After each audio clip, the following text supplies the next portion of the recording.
hoću da znate da mi nemamo kud. Pritisli su nas svojim lažima, prevarama, trikovima sa svih strana. Ništa loše i ništa nažal nikome nismo učinili. I tako pritisnuti uza zid, nemamo kud sem da branimo svoju zemlju i da čuvamo i štitimo svoj narod. Čuvat ćemo mir, tražit ćemo mir, borit ću se za svaki sekund mira da duže traje.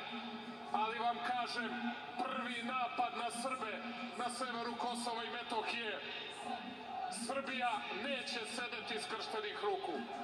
Hoćete li da proterujete Srbe? Nećete ih proterati. Ali mi moramo i u našoj zemlji još mnogo toga da uredimo.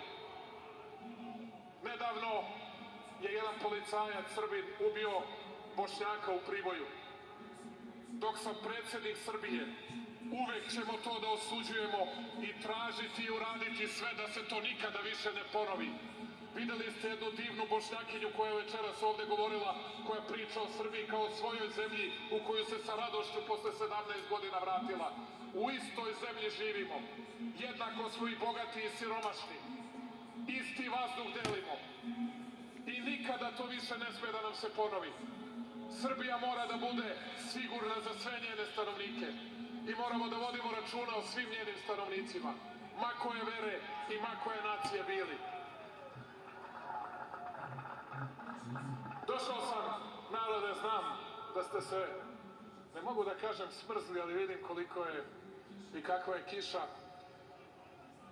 I znam da se vam dojadio, ali imam još nekoliko stvari